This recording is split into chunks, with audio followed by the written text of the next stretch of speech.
Hello everyone, welcome back to my channel. Inktober is over. I enjoyed every single minute of it. I didn't think for a second I would finish it because I'm not very good at commitment, but I did. I hung in there, and I had a strategy that helped me do that, and that was I made sure I knew what I was going to draw the following day, so I didn't get up in the morning and think, what am I going to draw today? I've got no idea what I'm going to do. So I set myself up sort of finding 5 or 6 source images, and I used Pixabay. I'll put a link in that for you below. I used Pixabay for my all source materials because it's all copyright free, so that was cool. I didn't want to use my own images because my own drawings or photographs and sketches I want to keep for doing sort of full-size paintings and things. So I was looking for source material and for trying stuff that I hadn't really done before. And also I did every drawing in the morning, so I would get up, have my breakfast, have a shower and go straight into my studio and start drawing. And that way all day I wasn't thinking, I've got to do that drawing, I've got to do that drawing, I've got to get that done. I didn't need to worry about it. It was done. I got it out of the way. So that was the strategy that helped me finish it. The other thing was, I know on Inktober there are a list of keywords that you can use to sort of spur you on with ideas and prompt you with ideas to paint. But I find that more confusing, and I would get a word and think, oh god, what am I going to do for speed? What can I do? What can I do? So I just went with my own theme. I just found some images that I like, and I thought, yeah, that'd be cool to draw, and away I would go. So anyway, Inktober was looming. I hadn't heard of it before this particular year. I was kind of really excited about it, but nervous at the same time because I know I'm not good at commitment. And October came and day 1 came and it was 10 PM at night and I still hadn't done anything, so I thought, come on, do it, I'm going to do it. So I went to my studio, I pulled out a piece of paper, I did every single drawing on the same size card, A4 card that I'd bought about 3 or 4 years ago and never used. All the materials I used, all the pens and everything, I've had them for ages and ages. I'm a bit of a collector, and if I see something that I quite fancy the idea of, I will buy it, and I might not use it for ages. And things like this pen, I'd had that for maybe 2 years and I've never used it. I got these Copic liners, multi-liners. I've used them a few times, not a lot. So yeah, I've got all these materials and never really used them, so I thought, now's the time, let's do this. So anyway, I found a photo of my own and I thought I'll start with something that I'm familiar with, because I've done a lot of sort of brush painting with ink for putting watercolour washes on. And this was day 1 and this took me about an hour. I didn't make a video of this because, as I say, it was 10 o'clock at night. It was a last minute thing. But it got the ball rolling. So, but I have to say, because I've been working digitally, my hand was shaking so much and I couldn't believe how rusty I'd become at drawing with well, a brush actually, but you know, there you go. So the second one, that was day 1. Day 2, I again used one of my photos, or 2 of my photos. I sort of took a butterfly and picture of a flower that I'd used previously in another piece for a butterfly farm that I did. Again, I made a video of that. I'll put a link for that below. And it was okay, I suppose. Again, still really, really wobbly. Not too happy with the butterfly, but I got there. And I was reasonably happy with that one. Now this one, day 3, I really struggled with this. Again, one of my photos, well, 2 actually, 2 photos that I'd got, and I couldn't get the rocks down, and I actually did this drawing 3 times till I got the one I liked. So struggled with this so much, and it took me, I don't know, forever, like half a day to get to grips with it. And it was all done with marker pen, really, thick pens. I think I used this Faber-Castell to block in all the colours, and then a smaller one, the Faber-Castell medium on that. But I did struggle with that. And then it was at this point that I started to look for images online, and it's still really wobbly. Again, I'm using lining pens, and I think I used this one, this Faber-Castell marker, and probably I think I used this brush pen as well. And I've got this really old rotary rapidograph, and I've had this I must have had it 20 years, and it was blocked solid, and I had to sort of soak it all and dismantle it and take it to bits.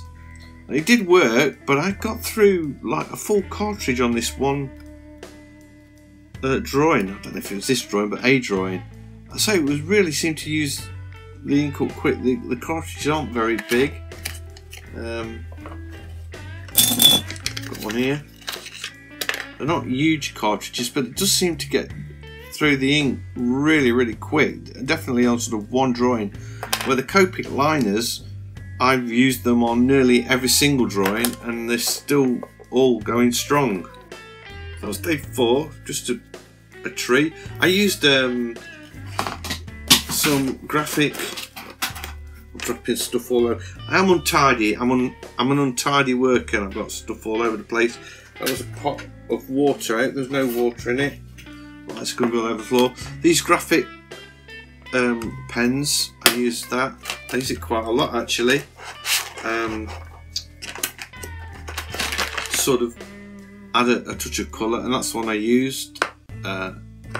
6110 graphite. I found that really, really useful.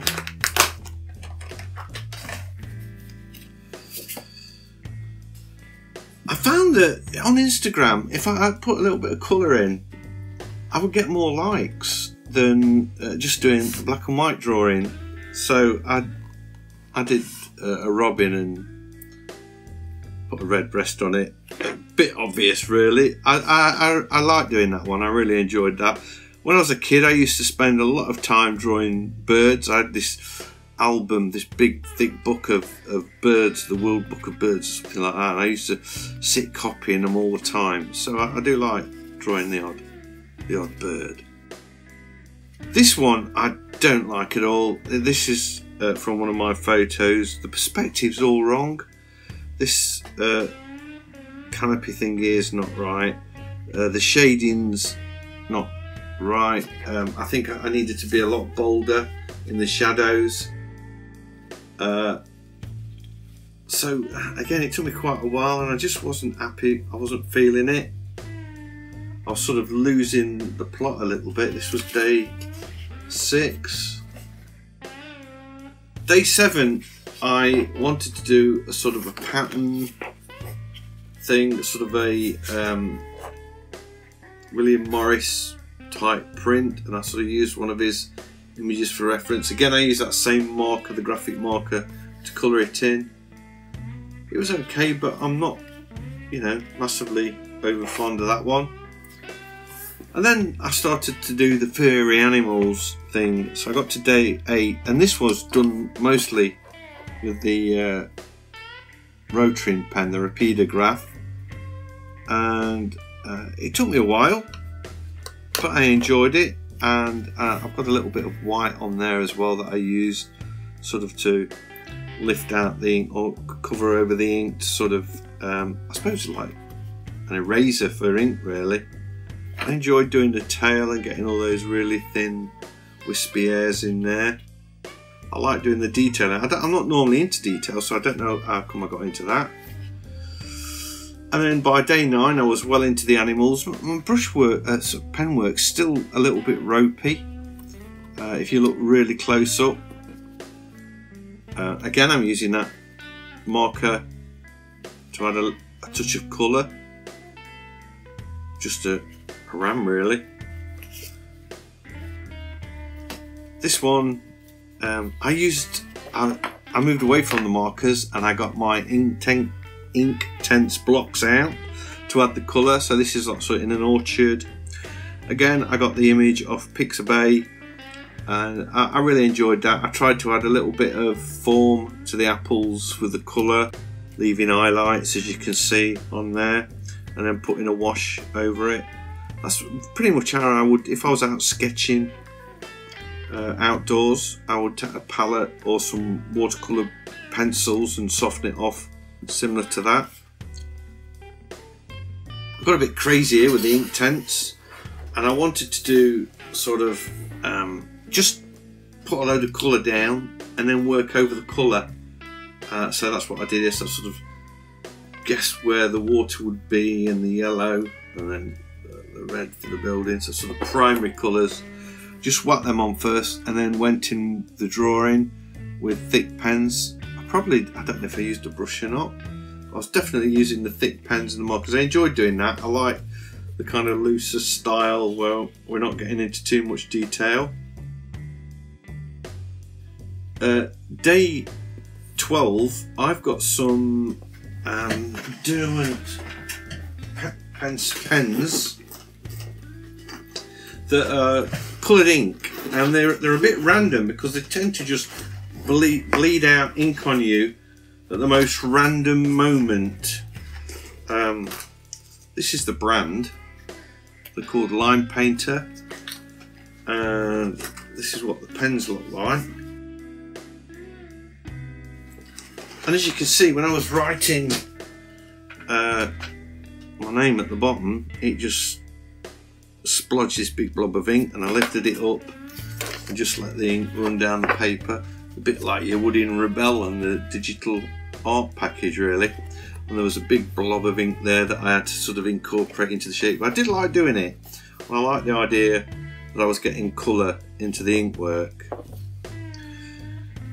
Day 13, I think this was sort of an happy accident really, where I drew this turtle and then picked a bit of colour, and I just really like the colour that I've chose, that sort of turquoise blue colour over that. I think that works really, really well. I'm dead pleased. That's probably one of my favourite, if not my favourite, one of 3 favourite drawings of the whole month really. And I had to do a Nemo thing. Somebody gave me a picture of them swimming with Nemo, and I gave it a go. On the original video, I don't think I'd got these really darks in the drawing, and I added those after. And I also noticed that the Inktense colours are opaque and they blocked out the ink, spoilt that a little bit. So it's an okay drawing, but I'm not massively fond of that one. This is sort of a canal scene, and I used, this is all ink actually.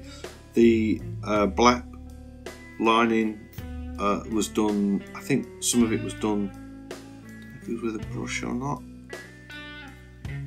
No, I think it was all done with a marker. But the inks, I used Winsor & Newton inks, coloured inks, for the boat, the narrow boat, and for the stonework. I quite like that one. I like the sort of subtle colours and the looseness of it again. So I kind of tried to vary what I was doing day to day.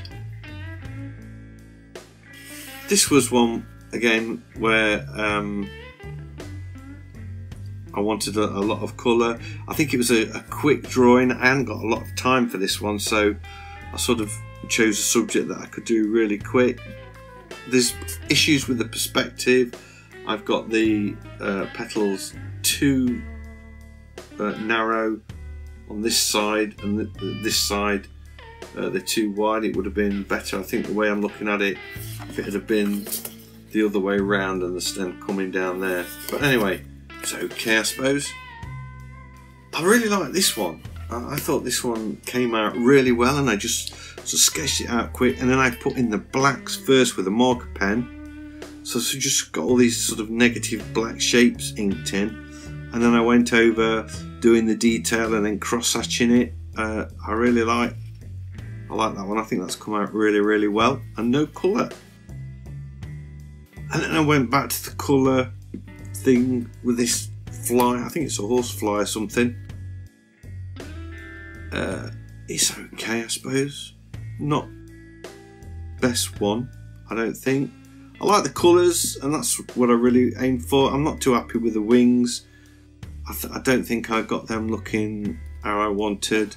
The actual body of the fly is okay. And I went back to sort of something I did at day 3, I think, with the tree scene. This time a lot more trees, and I went in with a lot of detail, flicking in branches with the pen, and again doing sort of dots.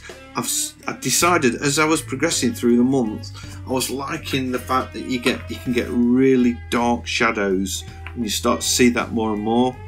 And then highlights, and again I use the graphite marker to put the blue in.